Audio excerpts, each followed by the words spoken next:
కార్తీక పురాణం 18వ రోజు 18వ అధ్యాయం.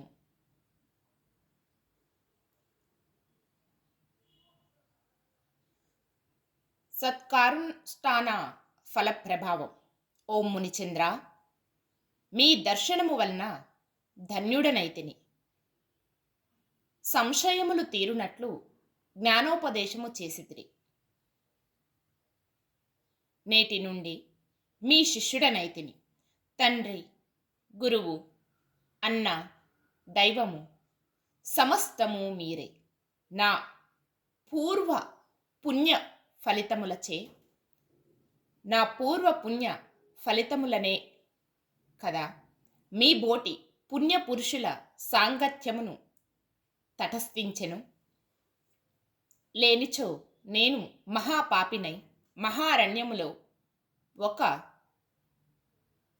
మొద్దుబారిన చెట్టునై ఉండగా తమ కృప వలననే నాకు మోక్షము కలిగినది కదా.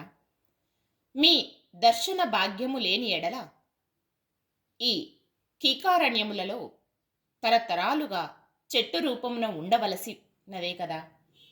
అట్టి లేని ఎడల ఈ కీకారణ్యములో తరతరాలుగా చెట్టు రూపమున ఉండవలసినదే కదా. అట్టి నేనెక్కడా? మీ దర్శన భాగ్యం ఎక్కడా? నాకు సద్గతి ఎక్కడా? పుణ్యఫల ప్రదాయగు ఈ కార్తీక మాసం ఎక్కడా? పాపాత్ముడనగు నేనెక్కడా? ఈ విష్ణు ఆలయమందు ప్రవేశించుడెక్కడా? ఇవి అన్నీయును దైవికమగు ఘటనలు తప్ప మరొకటి కాదు. కానా నన్ను తమ శిష్యునిగా పరిగ్రహించి సత్కర్మలను మానవుడు ఎట్లు అనుసరించవలయునో దాని ఫలమెట్టిదో విశదీకరింపుడని ప్రార్థించును. ఓ ధనలోభా, నీవడిగిన ప్రశ్నలన్నీ మంచివే. అవి అందరికీ ఉపయోగకరమైనట్టివి కానా వివరించెదను, శ్రద్ధగా ఆలకింపుము. ప్రతి మనుజుడును ఈ శరీరమే సుస్థిరమని నమ్మి జ్ఞానశూన్యుడగుచున్నాడు. ఈ భేదము శరీరమునకే గాని ఆత్మకు లేదు. అట్టి ఆత్మజ్ఞానము కలుగుటకే సత్కర్మలు చేయవలయని సకల శాస్త్రములు ఘోషించుచున్నవి. సత్కర్మనాచరించి వాటి ఫలము పరమేశ్వరార్పితమునరించి జ్ఞానము కలుగును. మానవుడే జాతివాడో ఎటువంటి కర్మలు ఆచరించవలెనో తెలుసుకొని అటువంటివి ఆచరింపవలెను. బ్రాహ్మణుడు అరుణోదయ స్నానము చెయ్యగా సత్కర్మలను ఆచరించినను వ్యర్థమగును. అటులనే కార్తీక మాసమందు సూర్య భగవానుడు తులారాశిలో ప్రవేశించుచుండగానే, వైశాఖ మాసములో సూర్యుడు మేషరాశిలో ప్రవేశించుచుండగాను, మాఘమాసములో సూర్యుడు మకర రాశి యందు ఉండగాను, అనగా నీ 3 మాసముల యందును తప్పక నదిలో ప్రాతకాల స్నానము చెయ్యవలెను. అటుల స్నానములు ఆచరించి దేవార్చన చేసిన ఎడల తప్పక వైకుంఠ ప్రాప్తి కలుగును. సూర్య చంద్రగ్రహణ సమయములందును తదితర పుణ్య దినముల యందు స్నానము చేయవచ్చును. ప్రాతకాలమున స్నానము చేసిన మనుజుడు సంధ్యావందనము, సూర్య నమస్కారములు చెయ్యవలెను. అట్లు ఆచరించని వాడు కర్మభ్రష్టుడగును. కార్తీక మాసమందు అరుణోదయ స్నానమాచరించిన వారికి చతుర్విధ పురుషార్థములు సిద్ధించును. కార్తీక మాసముతో సమానమైన మాసము వేదములతో సరితూగు శాస్త్రము, గంగా గోదావరి నదులకు సమాన తీర్థములు, బ్రాహ్మణులకు సమానమైన జాతియు, భార్యతో సరితూగు సుఖమును, ధర్మముతో సమానమైన మిత్రుడును, శ్రీవారికి సమానమైన దేవుడును లేడని తెలుసుకొను. కార్తీక మాసమందు విద్యుక్త ధర్మముగా స్నానాదులు ఆచరించిన వారు కోటి యాగములు చేసిన ఫలమును పొంది వైకుంఠమునకు పోవుదురు అని అంగీరసుడు చెప్పగా విని మరల ధనలోభుడు ఇటులు ప్రశ్నించెను.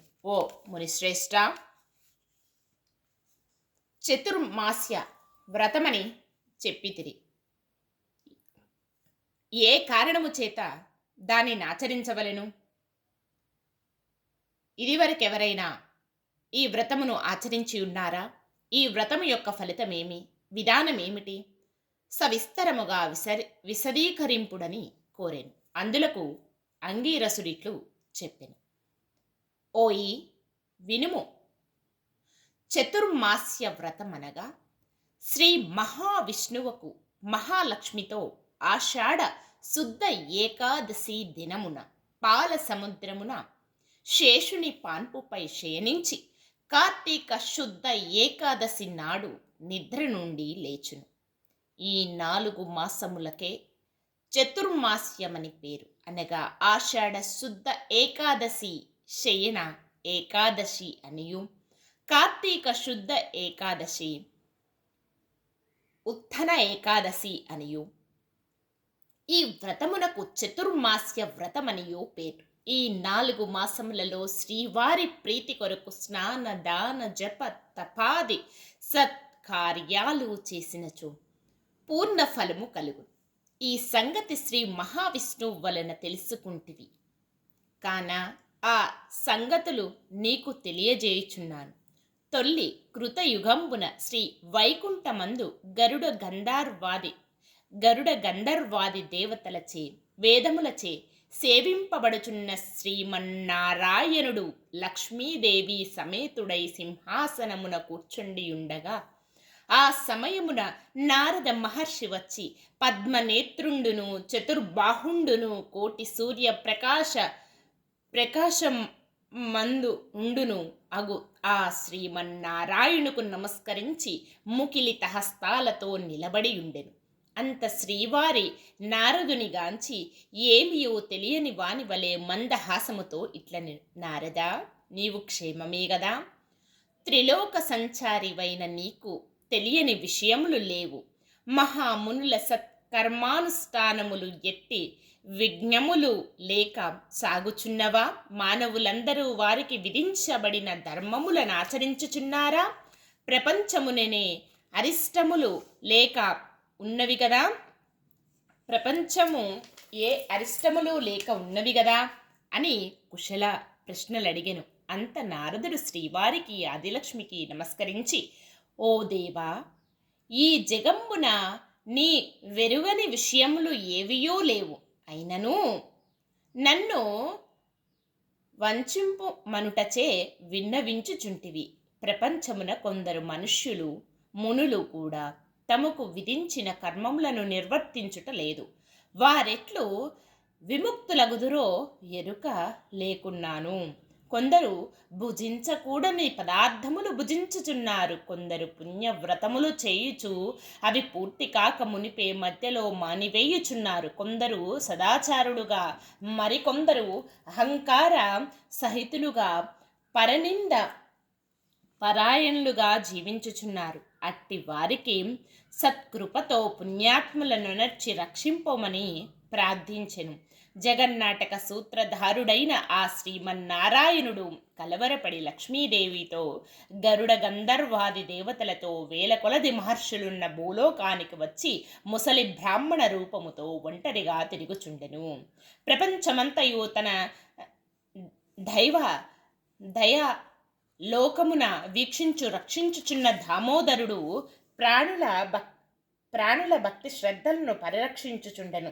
పుణ్యక్షేత్రములు, పుణ్య నదులు, పుణ్యాశ్రమములు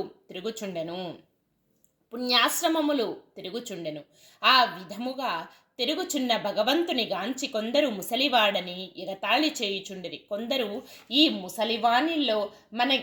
ముసలివానితో మనకేమి పని అని ఊరుకుండెను. కొందరు గర్విష్ఠులయ్యిరి. మరికొందరు కామత్తులై శ్రీవారిని కన్నెత్తి అయినను చూడకుండిరి. వీరందరినీ భక్తవత్సలుడగు శ్రీవారి కాంచి వీరిట్లు తరింపజేతువా అని ఆలోచించుచు ముసలి బ్రాహ్మణ రూపమును విడిచి శంఖ చక్ర గదా పద్మ కౌస్తుభ వనమాలాద్యలంకారయుతుడై నిజరూపమును ధరించి లక్ష్మీదేవి తోడను భక్తుల తోడను ముని జన ప్రీతికరమగు నైమిషారణ్యమునకు వెడలెను.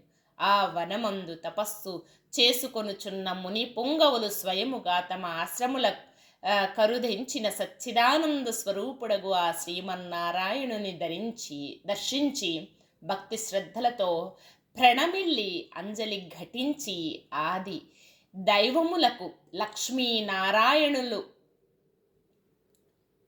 స్తోత్రము గావింతిరి. శాంతాకారం భుజగశయనం పద్మనాభం సురేశం విశ్వాకారం గగనసదృశం మేఘవర్ణం శుభాంగం లక్ష్మీకాంతం కమలనయనం యోగివృద్ధ్యానగమ్యం వందే విష్ణుం భవభయహరం సర్వలోకైకనాథం.